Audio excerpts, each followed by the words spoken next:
ॐ अज्ञानतिमिरान्धस्य ज्ञानञ्जनशलाकया चक्षुरुन्मिलितं येन तस्मै श्रीगुरुवे नमः। भगवते वासुदेवाय ॐ नमो भगवते वासुदेवाय ॐ नमो भगवते वासुदेवाय। श्रीमद् भागवतम दूसरा कैंटो पहला अध्याय श्लोक संख्या 20। रजा तमोभ्याम अक्षिप्त्यम विमूढ़ं मन आत्मनः यच्छेत धारणया धीरः हन्ति या तत्कृतं मलम। मनुष्य का मन सदैव रजोगुण द्वारा विचलित और तमोगुण द्वारा मोहग्रस्त होता है, किंतु मनुष्य ऐसी धारणाओं को भगवान विष्णु के संबंध द्वारा ठीक कर सकता है और इस तरह उनसे उत्पन्न गंदी वस्तुओं को स्वच्छ करके शांत बन सकता है। तो आपको याद है कि प्रसंग चल रहा है सुखदेव गोस्वामी परीक्षित महाराज के बीच में। सुखदेव गोस्वामी आ चुके हैं, सभा में बैठ चुके हैं, उनका उपयुक्त आदर सत्कार हो चुका है। अब वो बताते हैं परीक्षित महाराज को कि उनकी लाइफ का क्या मिशन, क्या विज़न होना चाहिए। ऑल दो लाइफ बहुत कम बची है, बट डज नॉट मैटर, क्योंकि क्षिप्रम भवति धर्मात्मा। बहुत कम समय में भी हम मंजिल को प्राप्त कर सकते हैं। डिपेंड करता है हमारा कितना दृढ़ संकल्प है भगवान को प्रसन्न करने का और डेडिकेट करने का अपने आप को। तो इसको कहते कहते वो बोलते हैं कि मनुष्य को ये दोनों चीज़ें बड़ा परेशान करती हैं, रजोगुण और तमोगुण। तो रजोगुण में क्या होता है? रजोगुण में द्वारा विचलित होता है। रजोगुण है feeling to create something, creation. हम कुछ बनाना चाहते हैं, जैसे हम परिवार बनाना चाहते हैं, रजोगुण। हम घर बनाना चाहते हैं, रजोगुण। इस प्रकार कुछ भी हम क्रिएट करना चाहते हैं, इकट्ठा करना चाहते हैं, दैट इज रजोगुण।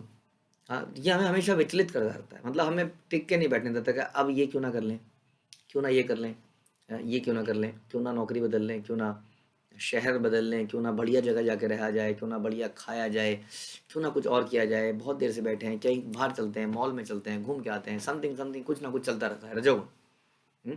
कुछ अचीव करना चाहते हैं, मान सम्मान प्रतिष्ठा धन इत्यादि। और तमोगुण क्या करता है? तमोगुण हमें हमेशा मोह में रखता है। मोह, इल्यूजन, मतलब अज्ञानता में सो जाते हैं। सो गए तो सारी टेंशन खत्म। या तो सो के सारी टेंशन खत्म, या हर फिक्र को धुएं में उड़ाता चला गया, या प्याले में डुबोता चला गया। तो सोचते हैं कि शराब पीने से, नशा करने से, सो जाने से या अत्यधिक खाने से टेंशन समाप्त हो जाती है। ये मोह है, टेंशन तो नहीं है, वो सारा मसला तो वहीं का वहीं है जो था। हाँ, हमने किसी प्रकार अपने माइंड को ही सुला दिया दवाई खाने से। कई लोग कफ सिरप खा लेते हैं एक्स्ट्रा, कुछ नहीं मिलता तो कफ सिरप खा लो, थोड़ा सा झूम लो, सो जाओ। तो इस प्रकार से लोग, ये तमोगुण हमेशा हमें मोहग्रस्त करता है। किंतु मनुष्य ऐसी धारणाओं को कैसे, अब इसको ठीक कैसे करता है व्यक्ति? जैसे हम लोग कार में चलते हैं, कई बार धुंध हो जाती है तो कार के शीशे पे धुंध हो जाती है, दिखना बंद हो जाता है। ऐसे में हम क्या करते हैं? ऐसे हम थोड़ा सा एयर कंडीशनिंग को एडजस्ट करते हैं, कभी कूल करते हैं, कभी हॉट करते हैं, और शीशे पे डालते हैं तो धीरे धीरे विजन फिर से क्लियर हो जाता है। उसी प्रकार से जैसे हम भगवान को अपने जीवन में लाते हैं तो भगवान का तेज इतना है, उनकी गर्मी इतनी है, उनका पवित्रता, उनकी प्योरिटी इतनी है कि हर गंदी चीज़ को एकदम साफ कर देते हैं। तमोगुण और रजोगुण से हमें मुक्त कर देते हैं और हम सतोगुण में और फिर शुद्ध सतोगुण में स्थित हो जाते हैं। तो इस प्रकार से गंदगी, उत्पन्न गंदगी वस्तुओं को स्वच्छ करके शांत बन सकता है। जब तक ये गंदगी हमारे जीवन में रहेगी तब तक हम शांत नहीं बन पाएंगे।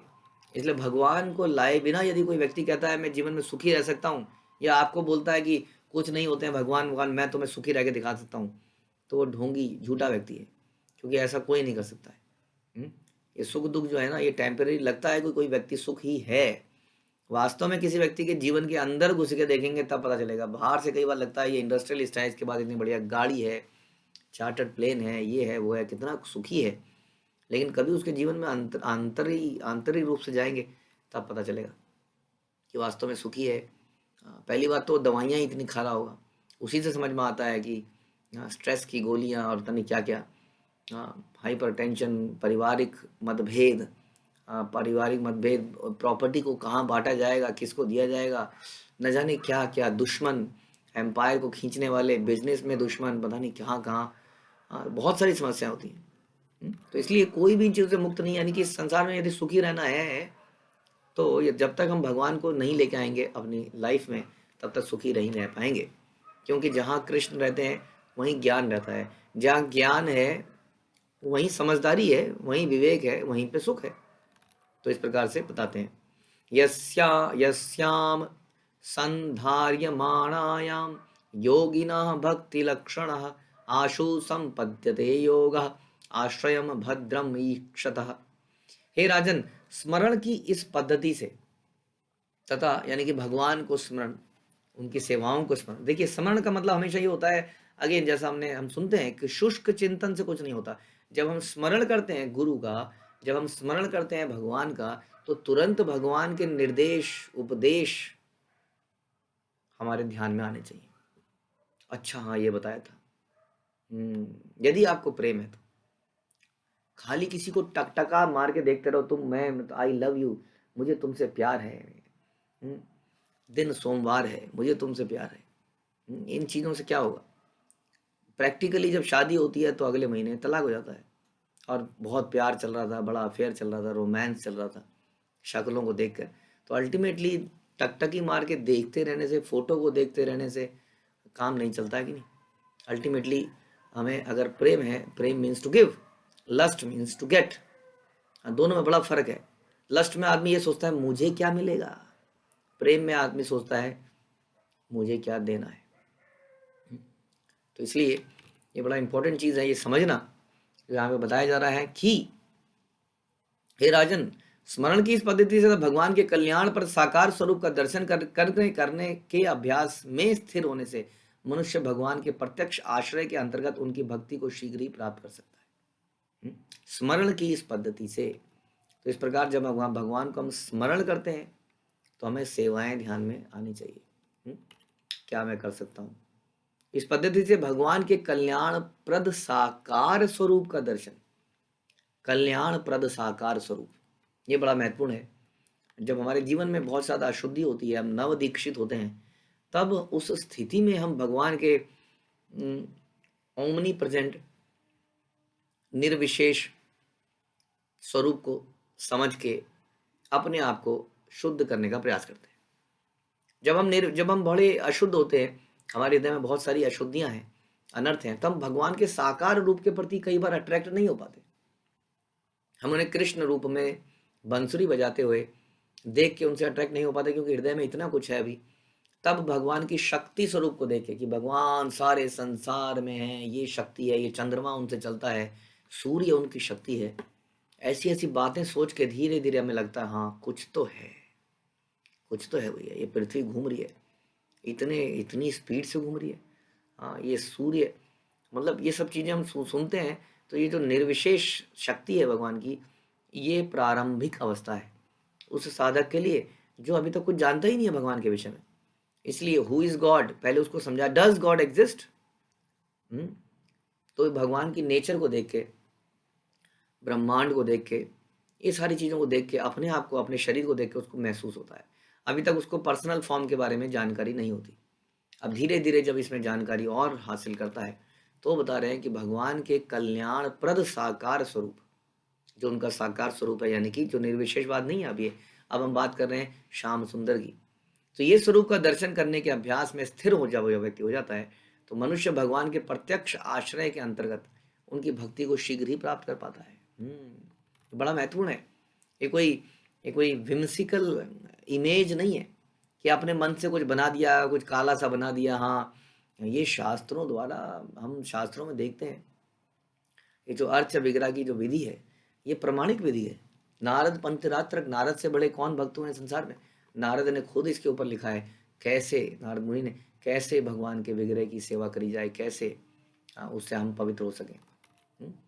तो योग की सिद्धियां भक्तिमय प्रवृत्ति में के द्वारा ही प्राप्त की जा सकती है। ब्रह्मवाद जो कि सर्वशक्तिमान की सर्वस्व उपस्थिति को अनुभव करने की पद्धति है, ब्रह्मवाद इस प्रकार मन का प्रशिक्षण है जिसमें भक्तिमयी धारणा के प्रति अभ्यस्त हुआ जाता है। पहले ग्रेटिट्यूड तो पैदा हो, देखिए प्रेम पैदा होने से पहले ग्रेटिट्यूड पैदा होता है। ग्रेटिट्यूड में हम देखते हैं हाँ मेरे साथ ये अच्छा हुआ, मेरे साथ ये हुआ, मेरे साथ ये हुआ, अच्छा हुआ, okay, I am very grateful, thank you God. Thank you God पहले, और बाद में क्या होता है, भगवान से प्रेम पैदा होता है। प्रेम की स्थिति बाद में आती है। जिसके प्रति ग्रेटिट्यूड बढ़ता जाता है, बढ़ता जाता है, उससे प्रेम हो जाता है। तो इसका मतलब जब भगवान की सर्वशक्तिमयी संसार को देखते हैं, जब समझते हैं ओ ये ऑक्सीजन मुझे कौन दे रहा है, ये पानी मुझे कौन दे रहा है ना, और ऐसे एक एक चीज़ के बारे में सोचते हैं तो ग्रेटिट्यूड पैदा होता है। और फिर वो ग्रेटिट्यूड लव में बदल जाता है। जब लव में बदल जाता है तब उसको ये ध्यान नहीं रखना पड़ता, अच्छा इसने मेरे लिए किया था ना, ओ इसने मेरे को बर्थडे पे गिफ्ट दिया था, अब मैं भी इसको बर्थडे में गिफ्ट दूंगा। इसने मुझे 200 रुपये का दिया था, मैं भी 200 रुपये का दूंगा। फिर जब प्रेम पे पहुंच जाता है, फिर वो ये नहीं सोचता कि मेरे लिए क्या क्या कब कब किया गया था। अब वो उसके बियॉन्ड जा चुका है, हाँ, जो कि ब्रह्मवाद के आगे है।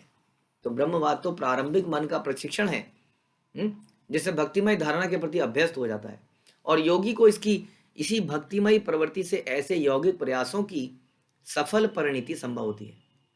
किंतु भक्ति के रंचमात्र मिश्रण के बिना मनुष्य को ऐसी सफल पद प्राप्त नहीं होता। यानी कि अगर वो अल्टीमेटली भगवान की भक्ति यानी कि प्रेम तक नहीं पहुंचा तो सारा श्रम बेकार हो गया।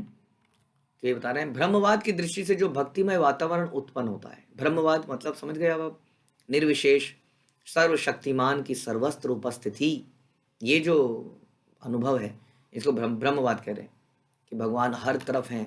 हम कहते हैं ना भगवान को, चलिए आप मंदिर में चलिए, दर्शन है, आइए दर्शन कराएं। क्या मंदिर में दर्शन है, भगवान तो कण कण में है। हाँ तो कण कण में है तो फिर मंदिर में भी तो होंगे ना, तो वहाँ चल लो। नहीं नहीं, हर जगह है, हवा में है, पानी में है। तो ये ठीक है, दिस इज द बेसिक, ये होता है ब्रह्मवाद। ये this is good, but this is not the ultimate thing. ये सब कुछ नहीं है। ब्रह्मवाद की दृष्टि से जो भक्तिमय वातावरण उत्पन्न होता है वह आगे चलकर भक्ति में विकसित हो जाता है या होना चाहिए, और निर्विशेषवादी के लिए यही एकमात्र लाभ है। भगवद गीता में पुष्टि करी गई है कि आत्म साक्षात्कार का 12.5 में कि आत्म साक्षात्कार का निर्विशेष मार्ग बड़ा कष्टप्रद है। यानी कि जो व्यक्ति इसी सर्वत्र व्याप्त ईश्वर अनुभूति में ही अटका रह जाता है, उसके लिए प्रोग्रेस कर पाना बड़ा मुश्किल है। आप देखेंगे, आप लोगों ने अपने अंदर, हम सब ने अपने अंदर इतना जबरदस्त अंतर देखा बहुत थोड़े से समय में, और निर्विशेषवादी सालों तक लगे रहते हैं लेकिन उसी स्थिति में अटके रहते हैं, क्योंकि प्रेम की स्थिति तक नहीं आ पाते। प्रेम के लिए कोई वस्तु विशेष की आवश्यकता है, हाँ, कोई व्यक्ति विशेष की आवश्यकता है, व्यक्ति विशेष की, जिसके साथ कुछ आदान प्रदान किया जाए। किस चीज़ का आदान प्रदान, हम उन्हें सर्व करें। सर्व करने में बड़ा आनंद आता है। ये धीरे धीरे व्यक्ति को समझ में आता है कि सर्विस लेने से ज़्यादा आनंद सर्विस करने में आता है, राइट। एक सुकून मिलता है, तभी तो लोग पैसा इतना सारा कमाते हैं। हमने देखा जितने भी लोग बहुत पैसा कमा लेते हैं, अल्टीमेटली वो किसी ना किसी अनाथालय, कोई ये सब चीज़ों में कुछ करना चाहते हैं। हाँ, ऐसा देखा हमने। अल्टीमेटली सर्विस में जो सेटिस्फेक्शन है, ये जीव को धीरे धीरे पता चलता है, और यही सर्विस, यही सेटिस्फेक्शन, यही सर्विस जब वो भगवान के लिए करने लगता है तो उसको एक्सीलेंस प्राप्त हो जाती है। लेकिन इसके लिए व्यक्ति विशेष की आवश्यकता है। वो व्यक्ति भगवान के भक्त हैं, वो व्यक्ति स्वयं भगवान है, वो व्यक्ति गुरु हैं। तो ये जो भक्ति है ये हमें एक संतोष प्रदान करती है, सेटिस्फेक्शन प्रदान करती है। ध्यान रखिए, निर्विशेषवाद, बहुत सारे नियमों का पालन करना, हाँ, हमें हार्ड बना देता है, लेकिन हमारे अंदर वो प्रेम, हाँ, वो हायर टेस्ट पैदा नहीं करता जो कि भक्ति में आता है। हमें भक्ति में जब हम आदान प्रदान करते हैं भगवान से, भगवान के भक्तों के साथ, तो हमें भक्ति का आनंद भी साथ साथ होता है। और इस आनंद के कारण भक्ति से व्यक्ति कभी च्युत नहीं होता, फॉल डाउन नहीं होता, क्योंकि उसको ये रस मिल रहा होता है भक्ति का। लेकिन केवल निर्विशेष के बारे में सोचते रहने से वो रस नहीं मिलता है, क्योंकि आदान प्रदान होना आवश्यक है, क्योंकि हम एक जीवित प्राणी हैं। जीवित प्राणियों के साथ आदान प्रदान जरूरी है। Family, the only thing is, यहाँ पर हमारी जो फैमिली है वो टेम्परेरी है। Ultimately we need family, we need people to live, जो कि भगवान के वैकुंठ जगत में अनलिमिटेड पीपल हैं, बहुत ही प्योर हैं, बहुत ही सच्चे हैं, जिनके साथ रहने का अलग ही मज़ा है। यहाँ पर हम लोग थोड़े करप्ट हैं, हमारे अंदर लस्ट है, ग्रीड है, बहुत चीज़ है। But I am just I am trying to tell you, जैसे इस संसार में हम लोग बिना रिश्तों के नहीं रह सकते। अल्टीमेटली जीव भगवान के, और भगवान के रिश्तेदार, हमारे रिश्तेदार, वो जो इटर्नल रिश्तेदार हैं, उनके बिना नहीं रह सकते। लेकिन निर्विशेष ब्रह्म हमें ये नहीं समझा पाता। वो केवल भगवान की शक्ति और शक्ति में मिल जाना सिखाता है। हाँ, वो इस बात को नकारता है जब इस संसार में हम लोग बिना रिलेटिव्स के, बिना संबंधियों के, बिना प्रेमी लोगों के नहीं रह सकते। तो वही जीव तो है, वही तो आत्मा है। उस संसार में वो अचानक से गायब होकर किसी चीज में घुल मिल कर कैसे जिंदा रह पाएगा? वहां पर भी हमें आदान प्रदान की आवश्यकता है। तो यही यहाँ समझाने का प्रयास कर रहे हैं। भगवत गीता में पुष्टि है कि आत्म साक्षात्कार का जो निर्विशेष मार्ग है बड़ा कष्टप्रद है, क्योंकि यह घूमकर लक्ष्य तक पहुंचता है। यद्यपि निर्विशेषवादी भी काफी समय बाद भगवान के साकार रूप के प्रति आकृष्ट हो ही जाता है। अब इतना सुनने के बाद पहली बार राजा परीक्षित ने एक फिर से प्रश्न पूछा। एक तरह से प्रश्नों की बौछार अब स्टार्ट हो रही है, धीरे धीरे भागवतम में हम घुसते चले जा रहे हैं।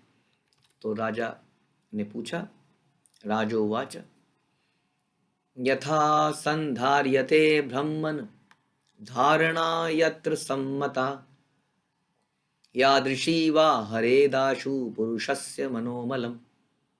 सौभाग्यशाली राजा परीक्षित ने आगे पूछा।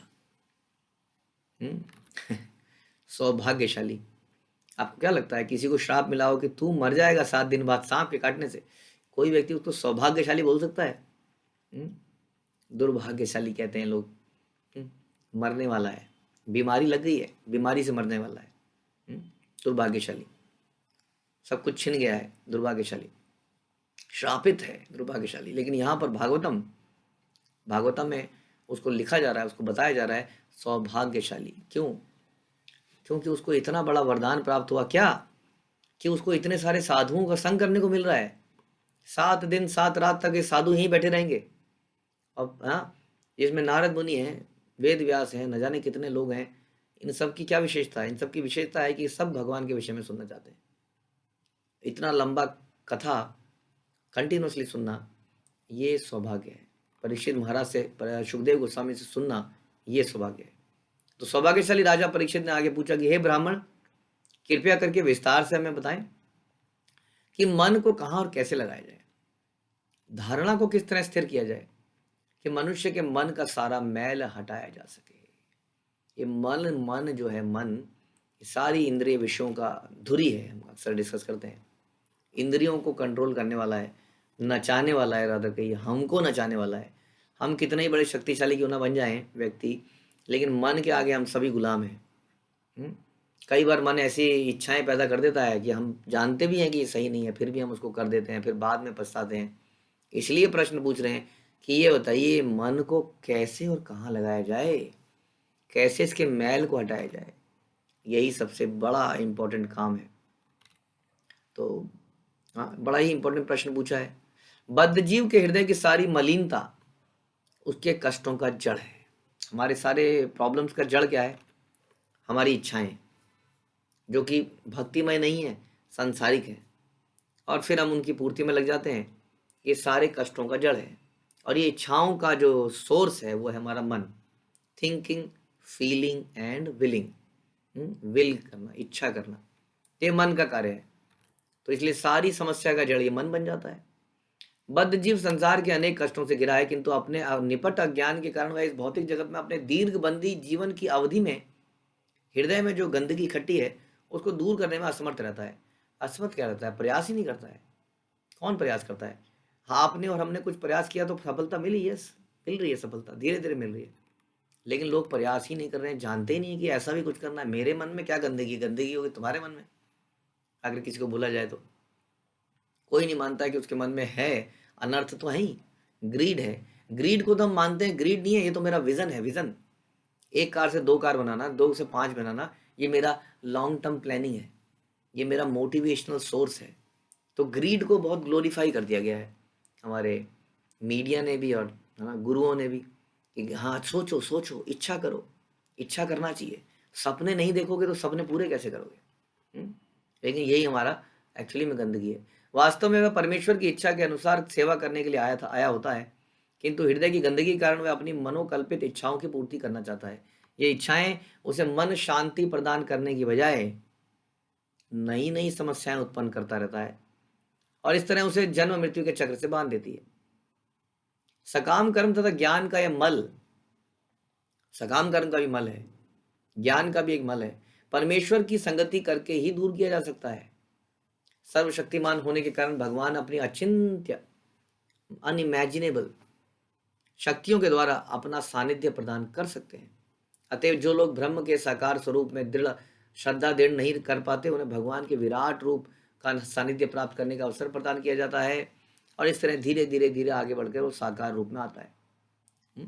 तो महाराज परीक्षित पहले से भगवान कृष्ण के साकार रूप में जुड़े हुए हैं, वो तो भगवान को ऑलरेडी से मानते हैं। इसलिए उनको अपने लिए पूछने की आवश्यकता नहीं थी मन को कहाँ पे लगाया जाए। हाँ, किंतु उन्होंने सबके लाभ के लिए इसको पूछा ताकि हम इसको समझें। क्योंकि कई बार आजकल के मेडिटेशनलिस्ट जो होते हैं वो मेडिटेट करने को बोलते हैं शून्य के ऊपर, हाँ, किसी क्रिस्टल के ऊपर, जो क्रिस्टल ऐसे घूम रहा है, वो कह रहे हैं इसको देखो, बस इसको देखते रहो। पता नहीं किस किस चीज़ पे मेडिटेट करने को बोलते हैं। मेडिटेशन की एक ही वस्तु है, वो भगवान, जो कि परीक्षित महाराज जानते थे। लेकिन हम सब के लाभ के लिए उन्होंने इस प्रकार पूछा कि किसके ऊपर मेडिटेट करना चाहिए।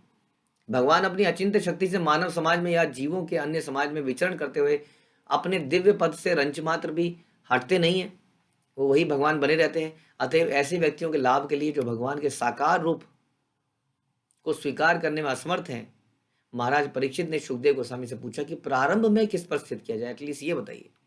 क्योंकि कई लोग प्रारंभ में बताया जाए ये देखिए जी भगवान है, इनके आगे दंडवत प्रणाम कीजिए, दंडवत प्रणाम कर ही नहीं पाएगा, वो मानता ही नहीं है अभी कुछ हो।